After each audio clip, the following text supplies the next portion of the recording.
Mes frères bien-aimés, quelle semaine extraordinaire nous venons de vivre. Mardi, nous étions en plein ciel et nous nous sommes mystiquement retrouvés en présence de la foule innombrable des saints et des saintes de tous les temps, et nous les avons fêtés d'un seul cœur, la Vierge Marie en tête, en espérant bien sûr les rejoindre un jour, et c'était la magnifique fête de la Toussaint. Et oui, mes frères, qu'il est beau le ciel avec son poids de bonheur absolu, introuvable sur la terre, où Dieu, que voulez-vous, nous veut encore. Le lendemain, souvenez-vous, c'était le 2 novembre, malgré notre foi en la vie éternelle, nos gorges étaient quelque peu serrées en songeant aux nôtres qui ont quitté ce monde. Et plus largement encore, nous avons pensé à toute l'humanité défunte qui se trouve actuellement en purgatoire, où elle connaît, comme l'Église l'enseigne, une ultime purification avant qu'elle n'accomplisse son grand saut dans la lumière. Oui, mes frères, il y a des âmes qui ne sont pas prêtes, qui s'en vont de cette terre. Elles ont été éloignées de Dieu peut-être, mais elles ont fait quand même du bien. Elles ont été même remarquables dans leur propre vie. Le Seigneur les prend et il les purifie avant qu'elles ne pénètrent pleinement dans ce royaume que nous attendons. Et comme si cela n'avait pas suffi, aujourd'hui encore, dans l'Évangile, Jésus, de tout son génie romanesque, nous fait entrer de plein pied dans ce que la théologie appelle les fins dernières, c'est-à-dire les 3 états possibles, le ciel, le purgatoire ou l'enfer, dans lesquels les âmes peuvent se retrouver dès l'instant où elles quittent leur corps respectif. Mes frères, c'est de nous dont je parle. Ce n'est pas d'abstraction dont nous causons aujourd'hui. Un jour, notre âme quittera notre corps. Et la mort, permettez-moi de le rappeler, ce n'est pas d'abord l'arrêt du cœur, ce n'est pas l'absence de connexion dans le cerveau, c'est très précisément la séparation de l'âme et du corps. Et d'ailleurs, avouons-le, nous ne savons pas exactement à quel moment celle-ci s'opère. Le prêtre dispose donc de 2 heures devant lui pour administrer l'extrême-onction au corps inerte. C'est important, mes frères, ce que je vous dis là, cela pourrait bien vous servir un jour. Ceci dit, mes frères, pour l'instant, nous sommes vivants, grâce à Dieu. Et c'est pourquoi c'est avec des vivants que Jésus nous confronte en inventant de toutes pièces cette histoire rocambolesque, mais ô combien réaliste, de ces 10 jeunes filles invitées à des noces. Évidemment, nous avons déjà parfaitement compris où le Christ veut en venir. Ces 10 jeunes filles représentent l'humanité tout entière, prête à quitter la terre pour rejoindre le royaume éternel. Mais pour être plus précis, disons que ces jeunes filles vous représentent et me représentent, c'est plus motivant. Et que l'époux, bien sûr, qui est mis en scène, n'est autre que le Christ Jésus, notre Seigneur. Et voici donc ce qu'il nous dit à travers cette parabole aujourd'hui. Un jour, dit le Christ, je vais venir vers toi. C'est une chose certaine. Au jour de ta mort, mais aussi à la fin des temps, à l'heure du jugement dernier, qui pourrait avoir lieu dans 1 heure ou dans 1000 ans, cela n'a aucune importance. Ce que tu dois comprendre, dit le Christ, c'est que je vais venir, c'est sûr. Un jour, toi qui m'écoutes, tu vas te retrouver devant moi, au milieu de la foule, au milieu des brebis et des boucs, des saints et des pouilleux. Car je te rappelle que sur la terre, 2 personnes meurent toutes les secondes. Et dans ton beau pays de France, 1 personne meurt toutes les minutes. Ne poussez pas, chacun son tour. Et le tien viendra. Je viendrai alors moi-même à ta rencontre et je te ferai entrer dans la salle des noces.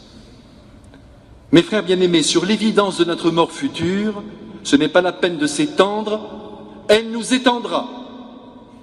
En revanche, sur le retour du Christ au dernier jour, présidant le jugement dernier, bien que le chapitre 25 de saint Matthieu soit éloquent sur ce point, les chèvres à gauche, les brebis à droite, nous sommes, reconnaissons-le, moins sensibles à cet événement à venir. Et pourtant, un jour, l'histoire humaine sera close par une volonté divine qui surprendra l'univers physique et les hommes qui l'habitent. Ici, il convient donc de nous poser une première question. Sommes-nous bien convaincus que le Christ va revenir et que son retour glorieux nous surprendra? Je suis sûr qu'il y a une petite voix en vous qui vous dit que ce monde ne peut pas terminer et qu'il va continuer pendant des millénaires et des millénaires et que vous pouvez donc continuer tranquillement vos affaires sans craindre le moindre arrêt. Désolé mes frères, Mais nous proclamons chaque dimanche dans le credo que ce monde va finir. Certes, nous le proclamons en latin, mais depuis qu'on le chante, vous parlez latin couramment, bien sûr. Et iterum venturus est cum gloria judicare vivos et mortuos. Il reviendra dans la gloire pour juger les vivants et les morts. C'est clair, non? Et lorsque nous disons le Notre Père, il y a bien aussi cette petite phrase qui surgit tout à coup. Que ton règne vienne. Peut-être n'en sommes-nous pas assez conscients, mais par ces mots, nous hâtons le retour du Christ qui sera accompagné de la disparition de notre monde physique. C'est lui qui nous l'a dit, c'est pas moi qui l'invente. Sommes-nous donc bien convaincus que le Christ va revenir? C'est le moment de remettre nos idées en place. Mieux, sommes-nous heureux à la pensée de la venue de la fin du monde? Et sommes-nous heureux à la perspective de mourir? Sœur Emmanuelle disait que si on ne considérait pas le dernier jour de notre vie comme le plus beau, c'était la preuve que nous n'étions pas vraiment chrétiens. En tout cas, quoi qu'il en soit de notre position, pour les 10 jeunes filles qui attendent la venue de l'époux, elles ne tiennent plus en place. Pas question de l'attendre de manière statique, passive. Elles se sont donc toutes mises en chemin avec apparemment le désir de le rencontrer et de le voir. Et c'est tout à fait normal, mes frères, de leur part. Car nous le savons bien, plus l'amour est fort envers une personne, plus on désire sa présence, plus on sort de soi, plus on se dépasse. Selon le mot magnifique du pseudo-Denis, vous savez, c'est un grand théologien du 5e siècle, il a eu ce mot extraordinaire, il disait « L'amour est toujours au moins en tendance une extase », c'est-à-dire une réalité qui nous fait sortir de nous-mêmes. Ce n'est plus nous qui comptons, c'est celui que nous aimons. Et plus l'amour est fort, plus il opère cette extase et l'exige. Si bien que nos jeunes filles, attirées par l'amour, désireuses de le voir, quand il surgira, n'ont pas oublié leur lampe pour marcher plus vite. Et nous aussi, mes frères, nous qui marchons sur le chemin chaotique de la vie, à l'image de ces 10 jeunes filles, nous devons avoir à la main, et plus encore dans notre intelligence et dans notre cœur, une lampe qui nous aidera par sa lumière à marcher au milieu des obscurités et des épreuves de la vie. Cette lampe que les jeunes filles tiennent en main et dont l'humanité a tant besoin pour se diriger vers Dieu, c'est la lampe de la foi. Car c'est la lumière de la foi qui nous fait opérer les bons choix, qui nous empêche aussi de redouter la mort et qui peut même aller jusqu'à nous la faire désirer. Non pas parce qu'on en a marre de cette vie, mais parce que c'est l'amour infini qui nous attend et que le bonheur qui se trouve de l'autre côté du rideau est incomparablement supérieur à celui que nous vivons dans les coulisses de la vie éternelle, que sont les 90 ans passés ici. Et puis, sans la lumière de la foi, qui donne à cette vie de ne pas être considérée comme absurde, l'homme reste une petite fourmi, ou si vous préférez une image plus poétique, un petit papillon, perdu dans l'univers, ne sachant plus le sens de son existence, et se brûlant souvent les ailes en s'approchant trop près d'une simple ampoule. Oui, il est dans le noir, il est dans l'obscurité, dans le non-sens, dans l'absurdité, l'homme qui ne soupçonne pas le mystère de Dieu. Il se retrouve engagé sur un chemin de vie dont il ne connaît pas le but, mais c'est affreux. Ce qu'il voit, ce sont les années qui avancent. Et pour reprendre le mot terrible de Jean Cocteau dans son film Orphée, adressé à toute l'humanité, regardez, disait-il, toute votre vie dans une glace, et vous verrez la mort travailler comme des abeilles dans une ruche de verre. Oui, c'est affreux, mais en même temps, c'est réaliste. Et qui n'a pas la foi ne voit que la descente, que la vie en pente, en direction de la tombe. Et qui a la foi songe à l'aurore qui se lève bientôt avec son poids de gloire. C'est donc la lampe de la foi qui assure nos pas et qui a le pouvoir de nous garder joyeux tout au long du chemin de la vie. Pour revenir à nos jeunes filles qui nous représentent, elles étaient bien parties avec leurs lampes, et certaines d'entre elles avaient même pris de l'huile en réserve. Pas folles, les filles. Et ce sont bien sûr les prévoyantes qui ont bien fait. Soudainement, alors qu'elles s'étaient assoupies, sans prévenir, une voix s'est fait entendre. Un ordre a été donné par je ne sais quel ange, ou peut-être par Marie, notre mère, nous verrons. Voici l'époux, sortez à sa rencontre. Ça y est, mes frères, nous y sommes. L'heure a sonné. Il faut aller vers lui. On ne peut pas rebrousser chemin. Un jour, mes frères, il faudra y aller à la fin de l'histoire de ce monde ou de notre propre histoire. Et il sera là, le Christ, juste derrière la vie du corps qui va s'éteindre. Ah, comme c'est malheureux, mes frères, pour les vierges folles. Jésus avait pourtant bien prévenu sur tous les tons. Tenez-vous prêts. C'est à l'heure où vous n'y penserez pas que le Fils de l'homme viendra. Et encore, veillez donc, car vous ne savez ni le jour ni l'heure. Et dans un autre coin de l'Évangile, veillez, car vous ne savez pas quand le maître de la maison va venir, ou tard, ou à minuit, ou au chant du coq, ou au matin. S'il arrivait soudain et qu'il vous trouve endormi.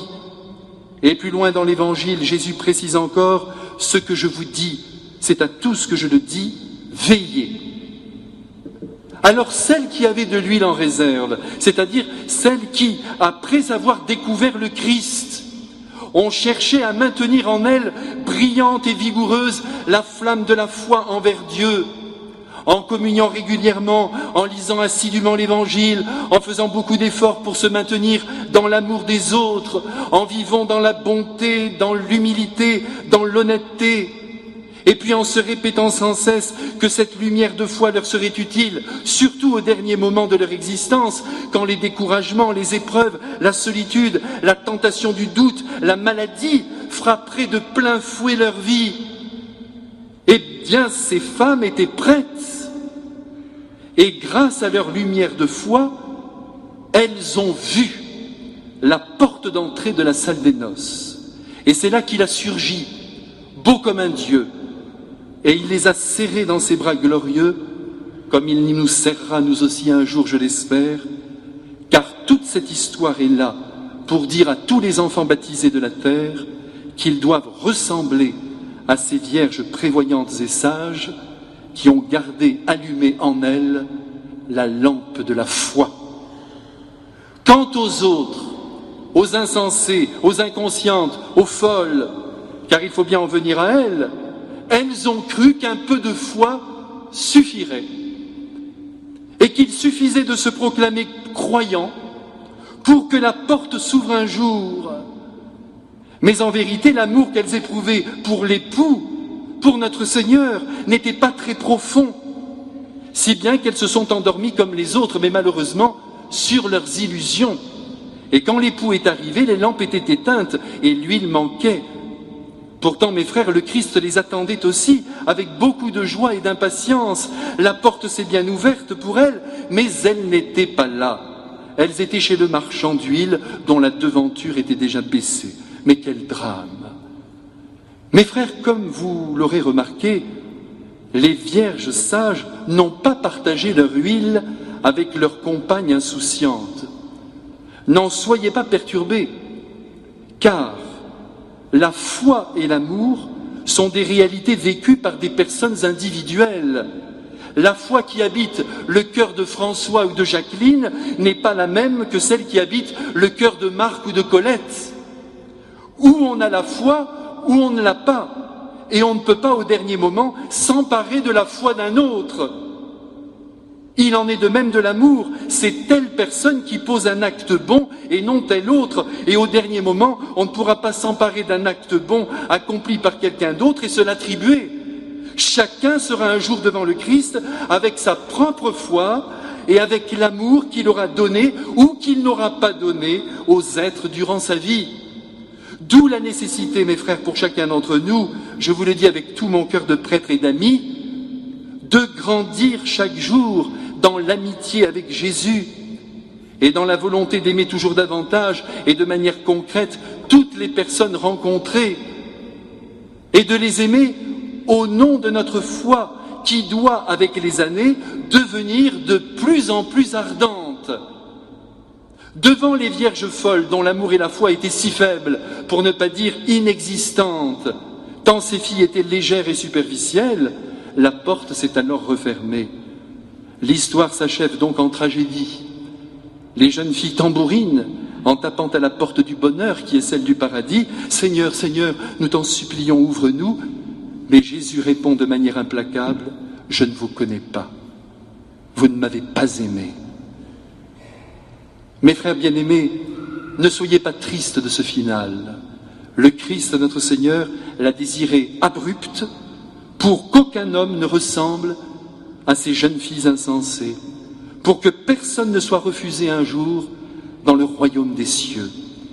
Désormais, nous sommes avertis, nous savons où se trouve la clé qui ouvre l'éternité bienheureuse. Cette clé, elle nous a été donnée au jour de notre baptême, c'est la lampe de la foi qui, quand elle brille, nous fait vivre pour Dieu et qui maintient en nous intact le désir de passer notre vie en aimant.